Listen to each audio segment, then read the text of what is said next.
Suatu zaman pasti akan membentuk suatu keadaan sosialnya sendiri. Keadaan sosial inilah yang dapat menjadi stimulasi bagi seorang sastrawan untuk bagaimana berpikir dan bertindak menyikapi keadaan sosial yang ada. Dari hasil berpikir inilah lahir beberapa karya yang hadir sebagai reaksi dari suatu keadaan sosial tersebut.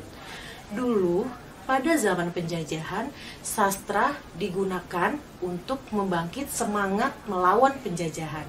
Seiring dengan perkembangan zamannya, sastra dapat merefleksikan suatu keadaan sosial di zaman tersebut yang dapat mendorong suatu perubahan sosial di tengah masyarakat. Lalu, bagaimana sih sebenarnya hubungan antara sastra dan perubahan sosial ini? Mari kita simak pembahasannya berikut ini.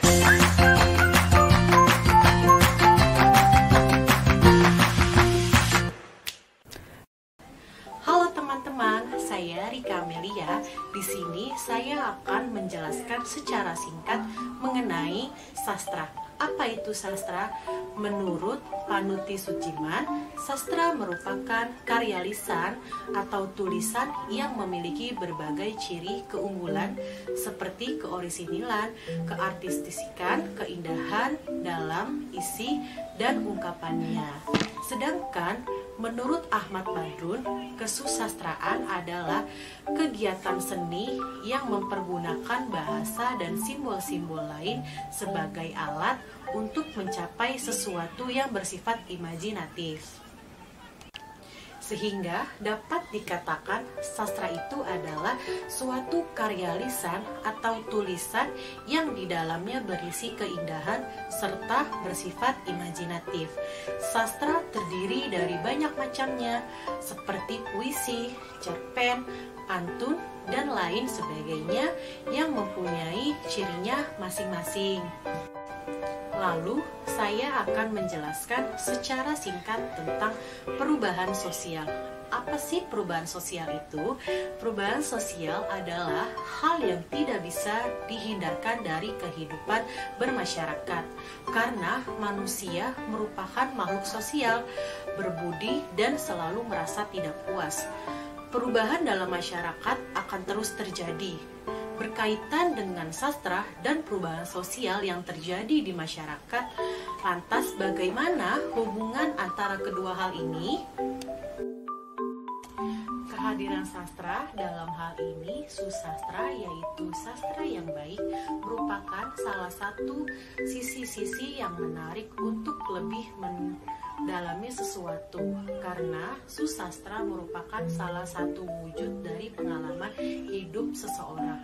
Susastra menampilkan peristiwa kehidupan manusia, harapan-harapannya, keputusannya, pamrihnya, siasatnya, serta absurditasnya sebagai suatu dimensi peristiwa kehidupan yang lebih menyeluruh tentang manusia yang meliputi dimensi ontologis dan dimensi metafisis. Sutarja pada tahun 1982. Pengarang termasuk dalam golongan marginal man, yaitu manusia yang berada dalam batas dua kebudayaan atau lebih yang berbeda dan saling bersentuhan. Masalah integrasi budaya yang mengandung banyak konflik justru merupakan sumber kreativitas yang tidak pernah kering. Seorang pengarang yang baik akan senantiasa merespon dan berdialog dengan masyarakat lingkungannya.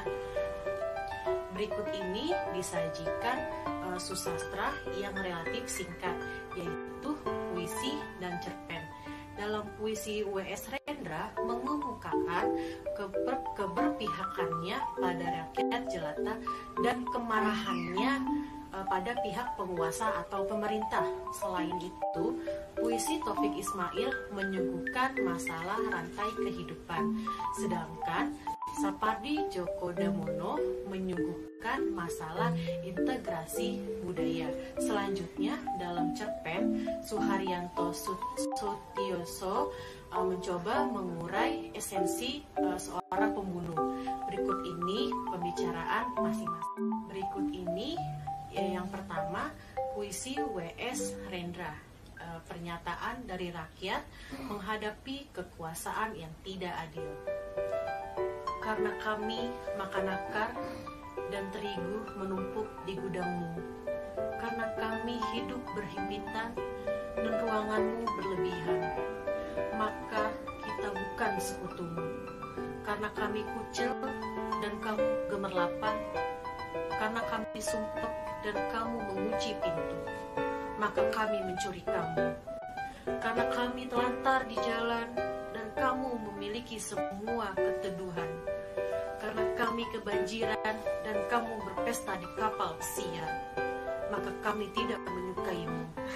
Karena kami dibungkam dan kamu menerocos berbicara, karena kami diancam dan kamu memaksakan kekuasaan, maka kami bilang tidak kepadamu. Karena kami tidak boleh memilih dan kamu boleh berencana, karena kami cuma bersandal dan kamu bebas memakai senapan, karena kami harus sopan dan kamu punya penjara, maka tidak dan tidak kepadamu. Karena kami arus kali dan kamu batu tanpa hati, maka air akan mengikis batu. Dalam puisi ini, Rendra semakin meneguhkan kedudukannya sebagai penyair yang peduli dengan rakyat kecil. Puisinya juga selalu syarat dengan kritik sosial yang biasanya ditunjukkan pada pemerintah. Perubahan sosial yang terjadi di Indonesia akhir-akhir ini juga direkam dan dikemukakan lagi dengan jeli dalam bentuk puisi. Dalam puisi pernyataan dari rakyat ini, Rendra mengungkapkan dengan gamblang adanya people power yang berhasil mengikis pihak penguasa atau pemerintah. Di sini terdapat unsur mengejek dan ironi antara dua kekuatan, yaitu rakyat dan penguasa. Rakyat jelata digambarkan sebagai orang dengan derita kekurangan. Hal ini digambarkan dengan makan akar, hidup berhimpitan, kucel, sumpek, terlantar di jalan, kebanjiran, dibungkam, diancam, tidak boleh memilih, cuman bersandal, dan harus sopan. Sedangkan di sisi lain, kehidupan penguasa yang otoriter digambarkan penuh dengan gemilang kemewahan dan kekuasaan yang dikemukakan dengan kata-kata terigu menumpuk di gudang, ruang berlebihan, gemerlapan, mengunci pintu, memiliki semua keteduhan, berpesta di kapal pesiar, nerocos berbicara, memaksakan kekuasaan, bebas berencana, bebas memakai senapan, dan punya penjara. Perbedaan yang sangat tajam antara dua kelompok ini membuahkan sikap keras pula pada rakyat jelata. Hal ini digambarkan dengan kita bukan sekutu, kami mencuri harta kamu, kami tidak menyukaimu, kami bilang tidak kepadamu, tidak dan tidak kepadamu. Puisi ini merupakan potret kenyataan perubahan sosial masyarakat Indonesia pada tahun itu. Memang ada semacam potret sosial yang dapat ditarik dari karya sastra. Puncak peristiwa ini terjadi pada bulan Mei saat Presiden kedua Republik Indonesia lengser dari jabatannya. Lengsernya presiden ini dapat disamakan dengan lengsernya pemerintahan karena presiden merupakan simbol penguasa pemerintah. Saat itulah yang digambarkan dengan air akan mengikis batu. Kita ke contoh yang kedua, yaitu puisi dari Taufik Ismail. Dalam salah satu puisinya, Taufik Ismail menulis, mahasiswa takut pada dosen, dosen takut pada rektor, rektor takut pada menteri, menteri takut pada presiden, dan presiden takut pada mahasiswa. Dalam puisi ini ada student power yang tercermin. Di sini juga terdapat unsur menginjek dan ironi antara dua kekuatan, yaitu mahasiswa dan dosen, dosen dan rektor, rektor dan menteri, menteri dan presiden, presiden dan mahasiswa. Puisi ini juga merupakan potret kenyataan perubahan sosial masyarakat di Indonesia yang terjadi pada saat Presiden kedua Republik Indonesia lengser dari jabatannya. Lengsernya Presiden kedua ini secara tidak langsung berkaitan dengan anggapan mengenai ketidakmampuannya menangani perkembangan terakhir yang makin manas di Indonesia. Dasar dari anggapan ini dimotori dan dikumandangkan oleh para mahasiswa. Pada saat itu, mahasiswa telah menduduki gedung MPR dengan tuntutan supaya presiden mundur. Hal itu digambarkan oleh Taufik sebagai ketakutan seorang presiden pada mahasiswa. Taufik menangkap hal ini dengan jeli sekali dan menuangkannya dalam bentuk rantai yang tidak terputus. Segala sesuatu akan kembali secara alamiah. Selanjutnya, rantai juga merupakan salah satu simbol dalam Pancasila, yaitu simbol dari kemanusiaan yang adil dan beradab. Jadi, mata rantai yang tersimpan dalam puisi dari Taufik ini menunjukkan bahwa kejadian atau hal itu merupakan hal yang adil, karena pada akhirnya rantai itu tersambung dan kembali ke bawah. Pada puisi ini juga mengingatkan manusia pada kehidupan yang diibaratkan seperti roda yang berputar. Ada saatnya manusia itu berada di atas, ada saatnya juga manusia berada di bawah. Ada saatnya manusia takut pada dosennya, dan ada saatnya kekuasaan tinggi, dalam hal ini presiden, takut pada para mahasiswa. Perubahan sosial yang tampak dalam puisi ini adalah pada baris akhir, yaitu presiden takut pada mahasiswa. Students power ini merupakan hal yang baru, membawa angin segar dalam pencah perubahan sosial di masyarakat. Nilai-nilai lama yang akan gugur dan nilai-nilai baru mulai bermunculan. Yang ketiga yaitu puisi dari mendiang Sapardi Djoko Damono yang berjudul Mata Pisau. Mata pisau itu tak berkejap menatapmu. Kau yang baru saja mengasahnya berpikir ia tajam untuk mengiris apel yang tersedia di atas meja sehabis makan malam. Ia berkilat ketika terbayang olehnya urat lehermu. Mata pisau mengungkapkan adanya kegiatan yang masih hangat dalam mendaya gunakan dan mengefektifkan sarana untuk mencapai suatu target tertentu. Wujud target tersebut ialah kenikmatan. Apel merupakan lambang pikatan kenikmatan, sedangkan kebiasaan makan malam yang diakhiri dengan makan buah apel itu kebiasaan dari budaya asing. Sedangkan kebiasaan makan malam yang diakhiri dengan buah apel sebagai pencuci mulut pada awalnya ada dalam budaya barat. Ditampilkan budaya barat dimaksudkan untuk mendukung nilai rasa bahwa yang berasal dari barat atau asing adalah super. Pada kutipan ia tajam untuk mengiris apel yang tersedia di atas meja sehabis makan malam. Penajaman perbuatan mendapatkan kenikmatan dari produk asing merupakan suatu langkah yang tidak terlepas dari konsep keseimbangan menguntungkan dan merugikan. Keuntungan terletak pada nilai kontan kenikmatan yang diberikan, sedangkan kerugiannya terletak pada terancamnya eksistensi. Kerugian itu kemudian diungkapkan sebagai suatu kondisi yang telah mencapai titik mengerikan, yaitu pada kalimat mata pisau itu tidak berkejap menatapmu. ia berkilat ketika terbayang olehnya urat lehermu. Kenikmatan nilai kontan yang diberikan hasil produk asing selama ini telah meninabobokan bangsa Indonesia dan membuat kondisi ketergantungan yang semakin besar pada jalan pintas. Kebijakan menempuh jalan pintas berkembang seperti deret ukur, sedangkan kemandirian bangsa berkembang seperti deret hitung yang makin kabur. Akhirnya, kondisi ini dianggap Sapardi sudah sampai titik yang mengerikan. Pada kalimat ia berkilat ketika terbayang olehnya urat lehermu.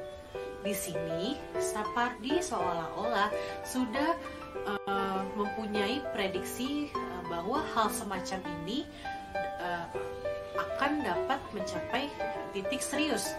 Jadi, gejala krisis moneter yang sekarang ini menimpa Indonesia telah diprediksi sudah jauh lama sebelumnya oleh Sapardi lewat puisi Mata Pisau pada tahun 1982. Ke contoh yang keempat, yaitu cerpen dari Suharyanto Sutioso. Dalam cerpen Suharyanto Sutioso, manusia dihadapkan pada relativitas nilai kebenaran terhadap free will bunuh diri seorang lelaki atau dikatakan sebagai suami, dan free will Tokotina sebagai istrinya, yang mengakhiri penderitaan orang yang paling dikasihaninya dengan cara membunuh. Cerpennya seperti ini. Tina, sudah saatnya aku harus pergi. Aku tak tahan melihatmu lelah menjagaku terus-menerus. Bisiknya lemah. Aku tak ingin merepotkanmu lebih lama. Karena itu, aku menusukkan pisau ini ke dadaku. Aku mau cepat mati, tapi tenagaku begitu lemahnya hingga pisau itu tak sampai menembus jantungku. Akhiri penderitaanku. Benamkan pisau itu supaya rasa sakitku hilang, pintanya. Tolonglah Tina, ini permintaanku yang terakhir. Kembali ia menyeringai kesakitan. Aku tak tahan melihatnya. Tanpa pikir panjang, aku memegang gagang pisau dan kutekan ke dadanya kuat-kuat. Dia mati, tapi di bibirnya tersungging senyuman. Bunuh diri dan membunuh jelas mempunyai nilai tidak benar. Sedangkan menolong orang yang paling dikasihi dari penderitaan tidak dapat dikatakan tidak benar. Lalu, apakah free will mereka itu benar atau tidak? Jawabannya ditentukan oleh relasinya dengan apa. Tentu saja bagi Tina pribadi, free will-nya merupakan kebenaran dengan belaan. Pada kalimat, aku yakin apa yang kulakukan adalah benar. Aku bahagia bisa memenuhi permintaan terakhir orang yang kukasihi. Meski untuk itu semua orang menudingku pembunuh. Tetapi, apakah memang demikian? Penjara bagi Tina merupakan nilai yang lain dengan orang kebanyakan. Dalam penjara, bagi Tina justru merasa aman karena dia tidak perlu takut lagi terhadap lelaki buas yang selalu mengelilinginya. Dalam tahanan, Tina juga merasa mendapatkan makanan yang cukup dan juga mendapatkan latihan-latihan kewanitaan yang menurutnya sangat menyenangkan, karena sebelumnya dia tidak mendapatkan itu. Jadi semua yang dia lakukan di dalam penjara dianggapnya sangat menyenangkan. Kita simak saja pada penggalan berikut. Penjara ini tak menyiksaku, bahkan sebaliknya. Di sini aku tak perlu merasa takut terhadap lelaki-lelaki ganas yang dulu selalu mengelilingiku. Di sini aku mendapat makanan yang cukup, juga mendapatkan latihan-latihan kewanitaan yang sebelumnya tak pernah aku dapat. Apakah itu menyenangkan? Demikian juga masalah kebebasan yang bagi Tina justru akan membuatnya sedih. Dia takut jika dia keluar dari tahanan, dia akan menghadapi lelaki buas yang berada di pinggir rel tanpa seorang pelindung karena suaminya telah meninggal. Kita perhatikan pada penggalan, jangan kamu bertanya berapa tahun lagi aku akan keluar dari penjara. Itu akan membuatku sedih. Aku takut menghadapi saat itu, takut untuk kembali ke pinggir rel. Di sana banyak lelaki buas. Aku tentu tak kuat menghadapi mereka sendiri. Dalam hal ini, Suharyanto memberikan tawaran relativitas nilai yang merupakan buah dari wawasan relasional objektif, yaitu segala sesuatu tidak saling berkaitan dan selalu berproses. Selama masih ada dalam proses, tidak ada nilai absolut. Segala sesuatu masih relatif nilai sebelumnya. Ia berhenti berproses dan menunjukkan bentuk dari hasil prosesnya.